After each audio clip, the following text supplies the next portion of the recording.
Hello अंशल lovers, welcome back to my channel. Last part में हमने देखा था आंटी वांग जी से कहती है कि उसे कुछ बात करनी है और वो दोनों वहाँ से चले जाते हैं। तभी वियिंग भी जांग फेंगमैन से कहता है, क्या मैं आपसे कुछ पूछ सकता हूँ? जांग फेंगमैन कहता है, ऑफ कोर्स आशियन, क्या तुम्हें किसी चीज़ की ज़रूरत है? वियिंग जांग फेंगमैन के पास जाकर कहता है, अंकल, आंटी यू बहुत अच्छी लेडी हैं, क्या आपने कभी उनसे ऐसा कहा है? जांग फेंगमैन कहता है, मैं उसकी बहुत परवाह करता हूँ, वो ये बात अपने आप ही जानती होगी। वियिंग कहता है, अंकल जांग, अगर हम अपनी बातें नहीं कहते हैं तो काफ़ी सारी चीज़ें गलत हो सकती हैं जो हम नहीं चाहते। मेरे और लंजा के रिश्ते के बाद मैं एक चीज़ तो जान चुका हूँ, जो भी हमारे मन में होता है हमें वो तुरंत कह देना चाहिए। क्या आप इस बात से अग्री नहीं करते? जांग फेंगमैन हाँ में सिर हिला देता है।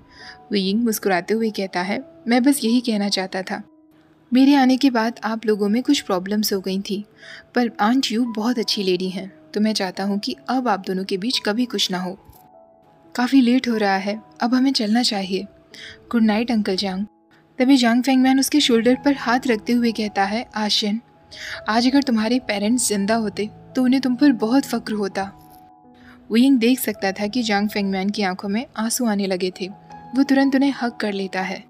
अब 1 साल बीत चुका था और यानली की वेडिंग पार्टी चल रही थी। वियिंग वांग जी से कहता है, लंजा, क्या तुम भी वही देख रहे हो जो मैं देख रहा हूँ?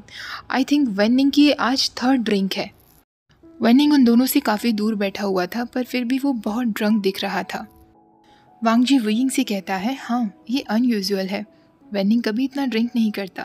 वांग जी वियिंग के पीछे खड़ा हुआ था। वो उसकी वेस्ट से पकड़कर उसे पीछे से ही हक कर लेता है। वांग जी की हॉट ब्रीथ वियिंग को अपनी नेक पर फील हो रही थी। वियिंग अपने अल्फा के इतने नज़दीक होकर सिंपली उस सेंसेशन को एंजॉय कर रहा था। जब से उन दोनों ने साथ में रात बिताई थी, उसके बाद से वो दोनों एक दूसरे के लिए और भी टची हो गए थे। एक भी मौका नहीं छोड़ते थे एक दूसरे को टच करना, चाहे वो फ्रेंड्स के साथ हो या फैमिली के साथ हो। वांग जी जब अपनी नोज वियिंग की सेंट ग्लैंड पर ले जाता है और रब करने लगता है, वियिंग उसे कहता है, स्टॉप इट लंजा, हम पब्लिक प्लेस पर हैं। वांग जी पर कोई असर नहीं पड़ता, वो सिर्फ कह देता है। वांग जी की इस हरकत पर वियिंग शिवर करने लगता है। वो दोनों काफ़ी कॉर्नर में खड़े हुए थे जहाँ अंधेरा था, इसलिए लोगों की नज़र उन पर ज़्यादा नहीं पहुँच रही थी, वरना कोई ना कोई उनकी शेमलेसनेस के लिए पक्का उन्हें डांट कर जाता। वियिंग वांग जी की तरफ मुड़ता है। वांग जी ने नेवी ब्लू कलर का सूट पहना हुआ था, वियिंग ने ग्रे कलर का सूट पहना हुआ था, और वांग जी उसे जिस तरह घूर रहा था, वियिंग जानता था कि उसका अल्फा इस व्यू को काफ़ी एंजॉय कर रहा है। वियिंग उससे कहता है, तुम हमेशा ऐसे ही करते हो लंजा, हमें जल्दी यहाँ से निकलना होगा, ओके? मुझे जाने से पहले जिजे से भी बात करनी है। वांग जी उससे पूछता है, क्या मैं भी तुम्हारे साथ चलूँ? वियिंग कहता है, नहीं, मैं पहले वेनिंग के पास जाता हूँ, तुम यहीं खड़े रहना। वांग जी उसके चीक्स पर किस करते हुए कहता है, ठीक है। वांग जी अब लैंज रैन के पास आ जाता है, जिसके पास शिचैन बैठा हुआ था जो मुस्कुरा रहा था, और साथ में नी मिंगजे भी बैठा था जो बहुत थका हुआ लग रहा था, क्योंकि उन दोनों को बच्चों की जिम्मेदारी दे दी गई थी। आयुएन और उसका कजिन लैन जिंगई दोनों ने ही उन दोनों को परेशान करके रख दिया था। 1 साल पहले ही लैन शिचैन और नी मिंगजे ने उस लिटिल बॉय लैन जिंगई को अडॉप्ट किया था। जिंगई और आयुएन बहुत जल्दी ही फ्रेंड्स भी बन गए थे। अपने से बड़ों के लिए वो ऐसी परेशानियां खड़ी करते रहते थे। इनफैक्ट लैन चिरैन को तो उन दोनों का ख्याल रखना बहुत अच्छा लगता था। वियिंग और नी मिंगजी मजाक किया करते थे कि इन दोनों बच्चों का ख्याल रखते रखते लैन चिरैन के बाल सफ़ेद हो जाएंगे। वियिंग और वांग जी ने दूसरे बेबी के बारे में भी सोचा था, पर चिरैन ने कह दिया था कि उसकी कोई जल्दबाजी नहीं है, सिबलिंग्स में थोड़ा एज गैप होना चाहिए और ये परफेक्टली रीजनेबल है। वियिंग मुस्कुराते हुए वेनिंग के पास जाता है और अपने ड्रंक फ्रेंड से कहता है, मैंने आज से पहले कभी भी तुम्हें इतना ड्रंक नहीं देखा। वेनिंग, जिसका पूरा चेहरा ब्लश कर रहा था, वो वियिंग से कहता है, वे गगा, वैसांग ने सजेस्ट किया कि अगर मुझे हिम्मत चाहिए तो मुझे ड्रंक हो जाना चाहिए। वियिंग उससे पूछता है, हिम्मत किस लिए? किसी ने तुम्हें टीज किया है क्या? मुझे बताओ, मैं उसे नहीं छोड़ूंगा। वेनिंग फिर से शर्माते हुए कहता है, मैंने सोचा कि आज मैं जांग वैयन को पूछ ही लूंगा। वियिंग हंसते हुए कहता है, क्या सच में? तो मेरे एंग्री ग्रेव ब्रदर को फाइनली एक बॉयफ्रेंड मिलने वाला है? वेनिंग हाँ में सिर हिला देता है, पर फिर से बहुत नर्वस दिखने लगता है। वियिंग उससे कहता है, तुम इतना नर्वस क्यों फील कर रहे हो? मैं श्योर हूँ कि वो तुरंत तुम्हें हाँ कर देगा। वो भी तुमसे प्यार करता है, वेनिंग कहता है मैं जानता हूँ, इसलिए मैंने सोचा कि मैं ही शुरुआत कर देता हूँ, क्योंकि उसे तो कभी करेज मिल ही नहीं पाया मुझसे कहने के लिए। ऐसा कहकर वेनिंग पाउट करने लगता है और वियिंग और भी जोर जोर से हंसता है। लंजा और आयुन के पाउट्स के बाद ये थर्ड पाउट था जो उसके लिए बहुत क्यूट था। वियिंग की हंसी को सुनकर जेंगशा उसके पास आता है और उससे कहता है क्या तुम आज भी बिहेव नहीं कर सकते? क्या तुम शिजे की वेडिंग में भी सीन क्रिएट करने की कोशिश कर रहे हो? वियिंग फिर से हंसते हुए कहता है एक वेडिंग पार्टी में इस तरीके की लाउडनेस तो होनी चाहिए, अगर थोड़ा सा भी शोर नहीं हुआ तो ये तो एक फेलियर पार्टी हुई ना। तभी वियिंग सोचने लगता है कि अभी समय है, उसे वेनिंग और जेंगशा को अकेले छोड़ देना चाहिए। वो उन दोनों से कहता है तुम दोनों यहाँ एंजॉय करो, मैं कहीं और जाता हूँ। वो दूर जाकर खड़ा हो जाता है और जेंगशा और वेनिंग के रेड फेसेस देखने लगता है। कुछ समय बाद ही वो देखता है कि जेंगशा और वेनिंग एक दूसरे के साथ डांस फ्लोर पर थे और डांस कर रहे थे। वहाँ साथ में एक और कपल था, नी ह्वेसांग और वेनचिंग। ह्वेसांग और वेनचिंग के रिलेशनशिप की बात नी मिंगजे के लिए एक बॉम्ब की तरह थी, पर बाद में वो मान गया था। वियिंग फाइनली अब अपनी शिजे के पास जाता है, जिसने ब्यूटीफुल रेड कलर की चाइनीज वेडिंग ड्रेस पहनी हुई थी। यानली उसे देखकर कहती है आशियन हैविंग फन? वियिंग कहता है ऑफ कोर्स शिजे, आप बताइए आपको कैसा लग रहा है? यानली कहती है मैं बहुत खुश हूँ, तुम सब लोगों को खुश देखकर मुझे भी बहुत अच्छा लग रहा है। डांस फ्लोर पर आंट यू और अंकल जांग भी साथ में डांस कर रहे थे। वियिंग कहता है शिजे हम जल्दी ही घर जाने वाले हैं क्योंकि लैंस का बेड टाइम होने वाला है। यानली यॉर्निंग करते हुए कहती है आशियन तुमने बहुत सही डिसीजन लिया जो एक नॉर्मल सी वेडिंग ही की। ये सारी वेडिंग सेरेमनीज कितनी थका देने वाली होती हैं। वियिंग हंसने लगता है। उनकी ग्रेजुएशन कंप्लीट हो जाने के बाद वियिंग और वांगजी ने सोचा था कि वो एक बड़ी वेडिंग पार्टी रखेंगे।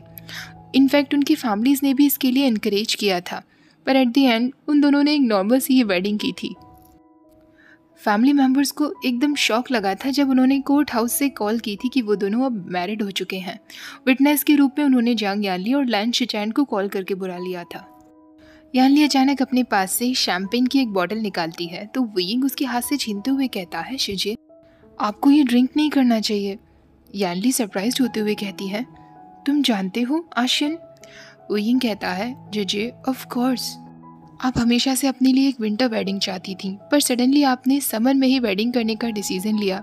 प्लस मैंने आजकल आपको बहुत ज़्यादा सॉल्ट चीज़ें खाते हुए भी देखा है। यानली कहती है शायद ये इतना ऑब्वियस था, मॉम ने भी नोटिस कर लिया, उन्होंने ही मेरे लिए ये जिंजर टी ऑर्डर की है। वियिंग यानली के हाथ से वो जिंजर टी लेते हुए और पीते हुए कहता है थैंक यू सो मच, मुझे भी इसकी अभी बहुत ज़रूरत थी। यानली अचानक शॉक्ड रह जाती है और मुस्कुराते हुए कहती है आशियन क्या सच में तुम भी प्रेग्नेंट हो? तुम्हें कब पता चला? वियिंग कहता है आज सुबह ही। यानली पूछती है क्या लांगवांगजी को पता है? वियिंग कहता है हाँ, हम दोनों को साथ में ही पता चला था। मॉर्निंग में वो मुझे टेस्ट के लिए ले गया था, उसके लिए उसने टाइमर भी सेट कर दिया था। यानली उससे कहती है आशियन मैं तुम्हारे लिए बहुत खुश हूँ। वियिंग भी मुस्कुराते हुए कहता है मैं भी आपके लिए बहुत खुश हूँ शिजे।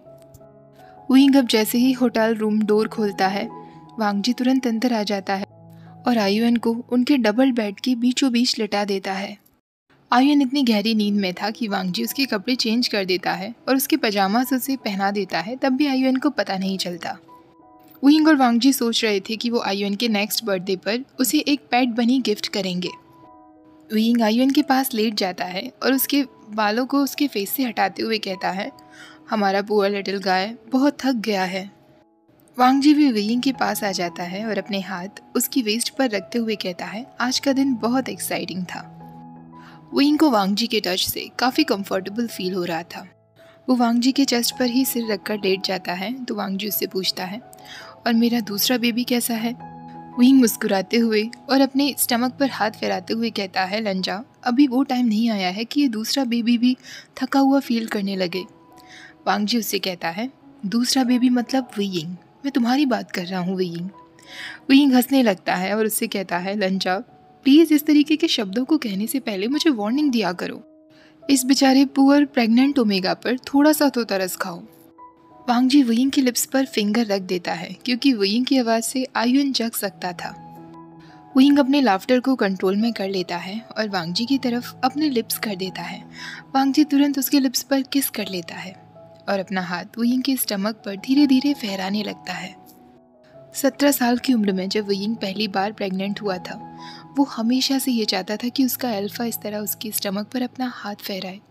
वो उस वक्त काफ़ी डरा हुआ था और कंफ्यूज्ड भी था। अब जब वो 22 साल का हो चुका है, उसके पास एक लविंग मेट है, एक वंडरफुल सन है और दूसरा चाइल्ड भी है जो आने वाला है। इससे ज़्यादा खुश वयिंग कभी भी नहीं हो सकता था। ये सब कुछ वयिंग के लिए एकदम परफेक्ट था। उन दोनों ने साथ में शादी की, वो दोनों ग्रेजुएट हुए और उनकी एवरीडे एक्टिविटी हमेशा होती थी। वयिंग ने रिसेंटली कुछ फ्रीलांस वर्क भी करना शुरू कर दिया था, जिसमें वो रोमांटिक नॉवेल्स के लिए डिज़ाइंस बनाया करता था। दूसरी तरफ लांग वांगजी एक लोकल प्राइवेट स्कूल में म्यूज़िक टीचर का काम कर रहा था। वो दोनों ही अपने प्रोफेशंस पर एकदम सूट होते थे। उनके फ्यूचर प्लान्स भी एकदम ठीक जा रहे थे। क्योंकि वयिंग प्रेग्नेंट था तो उसका काम घर से ही चल रहा था और वो बेबी का ख्याल भी रखता था। वो दोनों अब एक बड़े हाउस में शिफ्ट हो गए थे, पर वो बड़ा हाउस भी उनकी ग्रैनी वैन के घर के पास ही था। वो दोनों जब अपने नए अपार्टमेंट में पहुंच जाते हैं, वांगजी ने फिर से वयिंग को पीछे से हक किया हुआ था और उसकी वेस्ट को पकड़ा हुआ था।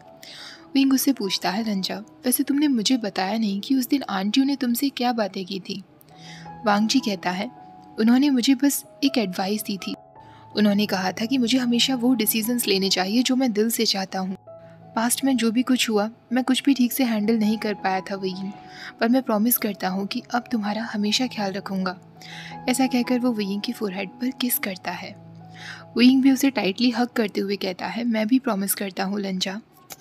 वांगजी कहता है, अब मैं तुम दोनों के बिना बिल्कुल नहीं जी सकता वयिंग। इन शब्दों पर वयिंग एकदम मेल्ट हो जाता है और उससे कहता है, लंजा, इतनी रोमांटिक बातें करने से पहले अपने इस कमज़ोर ओमेगा पर थोड़ा सा तरस खाओ वांगजी। वांगजी हंसने लगता है और उससे कहता है, रिडिकुलस। वयिंग कहता है, आई लव यू लंजा।